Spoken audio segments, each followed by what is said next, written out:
Hello. Hi. We are back. We are. It's been a few weeks, but we're back at it. Summer's always a little tricky. It's been a crazy summer, so yep. Anyway, But here we are. Here we are today. We are talking about creating a sacred space. Yes, one of our favorite subjects, like mine, I think, definitely. And yeah, and you just created a very sacred space recently. You want to talk about that? Well, I think with summertime too. Like I know as a mom with young-ish kids, I would not say they're little anymore, but it's really important that you're finding these places that make your heart happy and your brain happy and your soul happy and in your home, so that everybody is feeling balanced. I mean, I think ultimately, everybody's not that my children don't follow me to everything, but that's okay. They can be a part of that sacred space, and that's. I mean, I do think. I mean, everybody's ultimate sacred space is your home, is being at home. So what we want to talk about though is like creating different sacred spaces throughout your property and your home and that kind of stuff. And just big and small, like they can be end table sized, or they can be like a room or whatever. And honestly, you can create a sacred space anywhere by casting a circle, and that is like the easiest thing in the world to do. It does not have to be complicated. You just set your intention, cast a circle, and we'll talk about that in another video, I think, later. But it can be very easy, and you can pretty much do it anywhere. But there's just much more heart and soul, and I think you feel a lot more, and which just furthers your practice if you have an intentionally set sacred space. I think they need to be sort of organically developed too. It has to. You don't want to push it. Like it has to be something that kind of speaks to you. Like right now, my husband and I just built, I think we've talked about it in the past, a gazebo out in my garden. My garden is as a green witch, my garden is very, very special to me.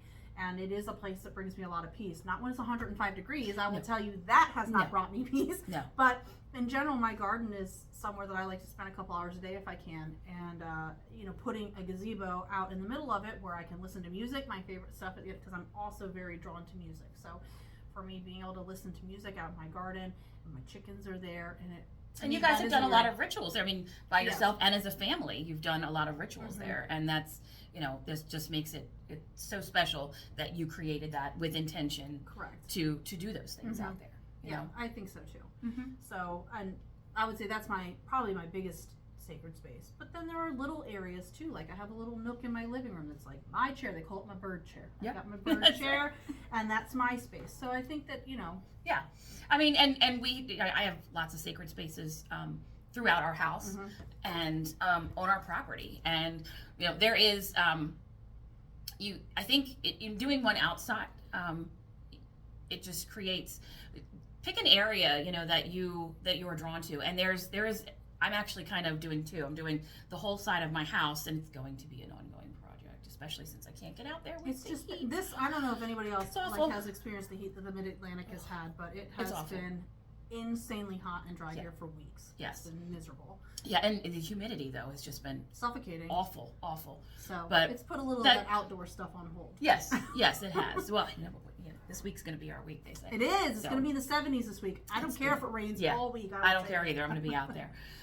But I'm doing like a big space. But then there's also a space on our property that I am, and we pretty much visit it every night. Do you want to talk about what you're doing in those spaces?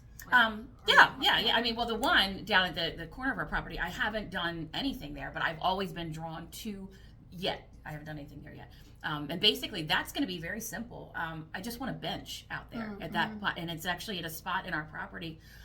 It's like in the far corner of our property. For meditation. And for meditation, I've always been drawn to that area, though, and that is where our baby owls. We had a clutch of baby owls that we watched for weeks. We watched them fledge. That's where all of the wildlife crosses. Because there's not remote, but it's less travel. Yeah, it's a stream back there. It's an area where two areas of woods meet, and then open field. So it's everything that they like. So the animals are there, and I do a lot of animal spirit stuff, and I'm just drawn to that. And really, all I want there is basically a bench. Just a bench. Right. So, and then on the whole side of the house, I'm just doing. It's going to be sort of a chaotic garden is basically what it's going to be like. And your aunt actually told me. I'm happy so I can get down with it. I was like feeling like, I've always wanted, one of my favorite gardens I've ever seen was next to my aunt's house, and it was chaotic. It was just chaotic. I mean, the flowers and things were way up here and everything, and you would wind through it, and it was like pathways and stuff, and you just never. But it felt, I was drawn to that so much. And I said something about an English garden, and Claire just commented that it was, they're chaotic anyway. Yes. And I think that's what it's going to turn out to be, and it's just going to. I've been collecting. They're very free. They're almost meadow-like. Yeah. They're not cultivated. I mean, you cultivate it, but yes, it's cultivated kind of on accident. Yes, exactly. And I want it whimsical. I want a lot of, earthy things out there. I've collected a lot of different things. There's like a lot of wind chimes, a lot of pathways, my herbs, all of it. And I'm just going to keep adding to it. And basically that whole side of the house is going to be, Dan won't have to mow it anymore because it's going to be garden. And that's my two like outdoor spaces, but then also under our grove of walnut trees. Yeah, that's another place for me. There. You've got some bird feeders and stuff in there. Yeah, so there's lots of different ways you can create sacred space. I had intentions this spring of making a place in the back, and I still want to do it. It's just got hot too fast, like we keep saying. Right. So, but I have the plants. I've been watering them, trying to keep them alive. So love that. I've got to like just get out there and do the work. But I want to plant a specific, not meditation garden, but a special area that like when I do anything that needs to be returned to the earth. Anything that I can yes. Instead of just dumping it willy-nilly and like I'd like to have a more sacred idea. And like an intentional spot that you're space dumping. Of discarding back to the earth. So yeah, that's on my goal list for probably fall. I like that too. Yeah, and if I get it in the ground by fall, then like the butterfly bush that I bought won't die. Yes, that would be nice. Yes. Well, we've all done that. We've all bought plants and then had this happen, and just tried to keep. I keep telling myself that if I planted it in the ground, it would still die. It's just too hot and dry. Well, but anyway, that's my goal for this fall, is to create a more intentional place for my like return to the earth stuff. Yeah, and I love that. I may copy that. I like that. You can. I love that. I kind of just I usually take it out and and I love to do it on a windy day because I love to see that stuff just blow away. But yeah, I like that idea. So I might mine's a lot of like water, because I do a lot of burning, which I know scares the shit out of you. But so I do the burning, and then you have to like douse it. Yeah. So then it's like swooshy, and I want to. I've already went. Okay, I want to build a tripod for one of my cauldrons out there. And then we have a fire pit I want to put out there. But then I'm also going, the wood chips, the paths are going to be wood chips. And oh my gosh, the fire. And usually when I do my rituals and things, when I burn, it's on the deck. Because I just get worried. 12 curtains on my front porch. I just get worried. I know. On like oil lamps, my husband gets so worked up so fast. And I do love doing, some burning in my rituals, but I'm very careful with it. It's just and then I have to go back and forth and make sure that I turn, that everything's off. There's no sparks or whatever. So, please, I am the kind of person that does get up in the middle of the night like, shit, did I? Is the gazebo on fire? Yeah. Did I? Neighbors are out there going crazy. Witch next door. Yeah. But there's also there's something that I've been watching, and it's interesting. You can go on Google Earth and you can actually like get the direct center of your property. Yeah. And it's funny, I did that and I found it and I thought, well, that would be cool, but honestly those are not the areas that was ironically not the area I'm drawn to on our property. So I do think it's important to above our septic field. Yeah. That's about center to our property. Love that. Oh my God. Well then. So that's not going to happen. Yeah, fertile field there. Mm-hmm. But no, that was not. It just wasn't an area that I was drawn to. So I went ahead and I'm doing these other things, and I think it's a cool concept. Yeah. And if it works for you, it works. But it has to feel right. Yes, it does. It definitely does. And I think and once you set that area, like I said, it doesn't have to be anything elaborate. It could be a bench. It could be. You don't even have to do anything. You can visit that area and throw down a blanket, and that's it can be a temporary thing. It can just be a special, like the kids. Our kids have a sacred space that they've created in our backyard that they just sort of intuitively did. We planted a plum tree that only grows peaches. I don't know. It's fine.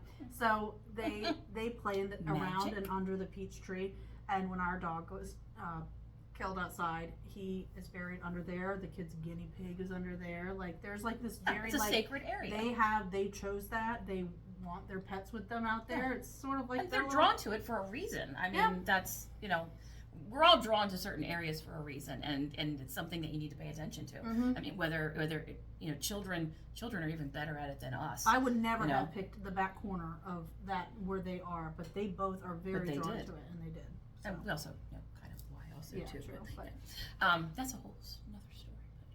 But, I do think like setting intention though is very important when you're creating those spaces. It's like I said, it doesn't have to be elaborate, but my garden that I'm planning kind of is. It's going to be like all of the things that I love. I've been collecting things for it for so long. Yeah, you've got a lot of the trinkety things for it. But you just like chimes. different vessels and chimes stuff. and all kinds of stuff. And that's just going to be my area, but it does not have to be elaborate like that. I think it also needs to be like maybe not tidy isn't the word. Like an altar space though, it needs to be cared for. Like yes. You don't really want You have to spend time there. You have to spend time there and curate it and cultivate it. It's not something that you want necessarily. Like if it's in your home, you want to make sure you're maintaining it and keeping it tidy, or respecting the items that are on it. Like people can't come up and leave a wet glass with a ring, and like you don't want like sacred spaces to become like messy catch-all areas either. If it's inside your home, but if it's outside your home, you want to make sure that it's being tended to as well and cared for. Like the kids have their butterfly garden that they do. Yes. Like that sort of thing. Now that is intentionally wild, right? It's a butterfly garden meadow. It's for the pollinators. But they have their bird feeder out there that they tend to. They have their little bistro stuff. Like we try to keep it so they can use it too. Right. So and you want to you want to spend time there, and you want to be careful about who you invite into that space as well. Definitely. And I think you and I are pretty good. I mean, there's usually not people at either one of our houses that we don't want there. I mean, that we would have to keep from stuff. But just, you want to be careful about who you invite into your space. Always be careful about who you invite into your home, but inviting people into your space, it's a sacred space. And I you will just say have to the be very kids learned a careful lesson about inviting at a event, like a bunch of children into their sacred space, and the children not respecting the graves that are there. So they learned a very valuable lesson about like inviting too many people in at one time, and people aren't and no children, and children are, they don't learn. But they're feeling like this is a very sacred space for me. I wanted to share it. Now they've got people in there that aren't understanding that their dog is there too. That we're in a space that we have to be tender about as well. So and your kids, your kids are very in tune with sensitive. Earth, and they're very they're sensitive, they're empaths, they're very in tune with that.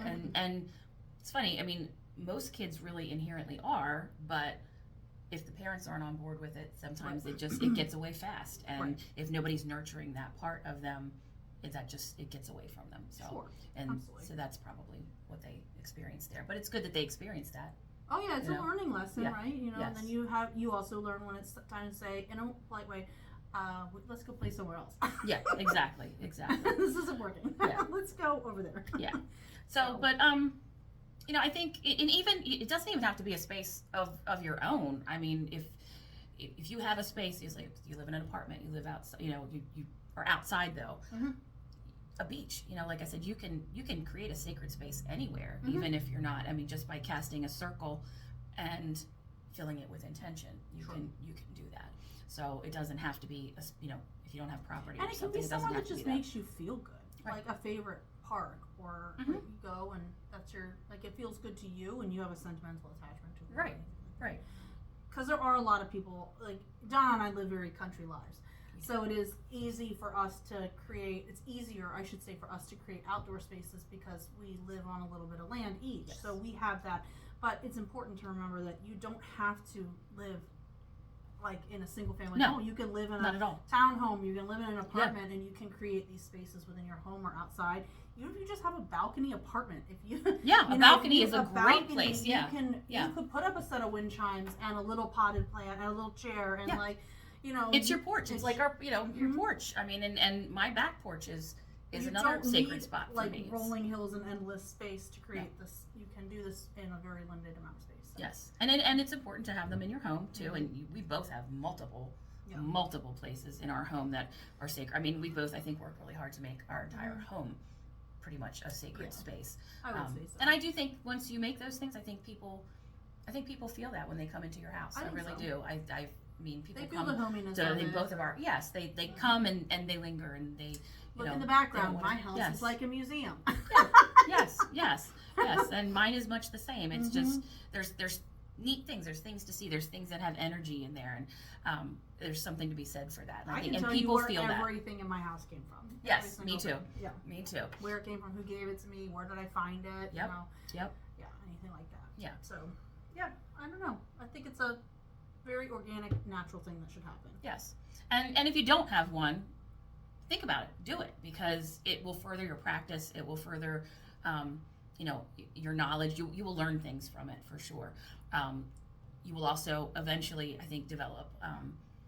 I really do think it helps. I know you have said that you had trouble with meditation. Dude, I fell into a meditative state just the other day by accident. Okay, out there? Do you feel like that being out there has helped your meditation though? Do you feel like? Sure, absolutely. Because I really feel like that is a huge thing that will help people if you're having trouble with meditation, is creating that sacred spot and just being there. And if you can be outside and do it, that's incredibly helpful too, I think. And just like if you can sit on the ground, do that. Yeah. You know? I think any environment that you bring yourself that makes you feel good just enhances positivity, which just enhances everything else. Yeah. So, I agree. I totally agree. Yeah. Well, I think this was just a cut and Yeah. dry one today, right? Yeah, this is a good one for summer, I think. And we've got, hopefully we're coming into some cool weather. So people, if we've inspired you to set up a sacred space, maybe you'll get some cool weather and you'll be able to do that. That's what I'm hoping for. We'd love to see anything you want to share with us. If you can tag us in what you do. And and you need to do a post of your thing when you're ready. And I'm going to do an evolutionary kind of thing of what I'm doing in the side yard. 2 small pieces of tin that need to go up on the gazebo roof. And I am just waiting till it's not 100 bajillion degrees. I probably wouldn't even know. And my husband started a new job, so we're in a bit of a transition phase over the last couple weeks here. So it's been, time has not been on our side, I would say, lately. No. So until I show that off, I feel like we're so close. I just want the roof done. You know what I mean? I wouldn't notice, honestly, but I get it. I totally get it. Before I put it on the internet. Okay, I get it. So anyway, all right. Well, thank you for watching us today. Yes, and we'll be back. And our plan here is we're gonna it might be sporadic through summer, as far as like our lives, but we'll be back on track and hopefully doing our once a weeks at least. And we have a lot of fun ideas for tutorials and stuff too. Like we don't just want to do like this sort of thing. Yeah. We want to do tutorials as well. It's just more juggling mom life. Yes, and we had planned to do mullein torches today, but same thing. It's just too hot. It's just. I stepped outside, almost melted. Yeah, no, it's not a good day to do candles. So no, and we're not doing those inside. No. All right, bye, guys. We'll see you soon. Thank Bye. you.